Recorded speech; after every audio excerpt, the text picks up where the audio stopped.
أرض وعرة وصعيبة كما اللي احنا فيها اليوم. برشا فيكم باش يقولوا ما تنجمش تولي أرض فلاحة، لكن الأرض هذه وقت اللي تتخدم بغرام وبمحبة تنجم تولي أرض فلاحة وأرض خير. احنا اليوم في منطقة السميرة قعفور في سليانة، وين مع بعضنا باش نشوفوا حكاية إيمان المرداسي، مرأة تونسية تولدت وعاشت في العاصمة، لكن قررت باش تجي القعفور تشتري قطعة أرض وبدعم من البنك الوطني الفلاحي تبعث فيها مشروع فلاحي مندمج. مع بعضنا نشوفوا حكاية مشروع إيمان المرداسي.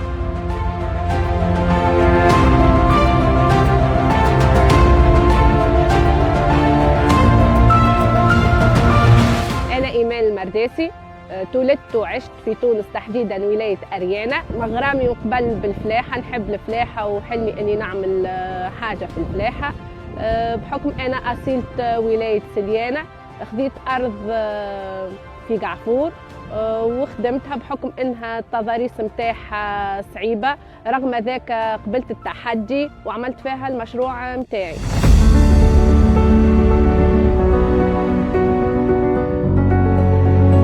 هذه بارتي متاع النحل، بديت ب25 بيت، تويكا ما شاء الله تبارك الله ولاو عندي 44 بيت. العسل متاعنا بيولوجي على خاطر النحل قاعد يتغذى 100% من النباتات الموجودة في البلاصة هذه، وعملت مشروع النحل على خاطر هو يساعد الجر على التلقيح. هذه البارتي متاع اللوز والنوعية متاعه مازيت.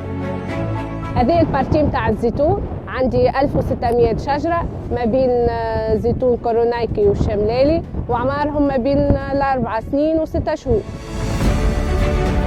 أول حاجة عملتها نظمت أوراق قانونية للأرض اللي خذيتها، ومن بعديك عملت لها دراسة كاملة باش تكون خدمة منظمة وعلمية. خذيت رخصة من البير وحفرنا البير، وبعد ما كملت حفرت البير عملت الطاقة الشمسية.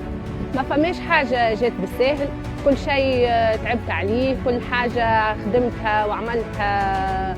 واحد ضحى من روحه ومن عائلته ومن كل شيء، اما في الاخر كي نشوف نتيجه باهيه ونخزر الحاجه نتاعي، شجرتي بدات تكبر، زيتونتي منوره شيخه، وقتها واحد يحس راحه بالحق، يرتاح بكل شيء ويشوف روحه وصل لحاجه انه يحبها معناتها.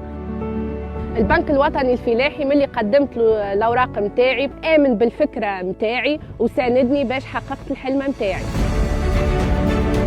نصيحتي لكل واحد عنده فكرة مشروع ولا يحب يبعث مشروع، يكون منظم في أوراقه، عامل دراسة منظمة ويمن بالفكرة متاعه.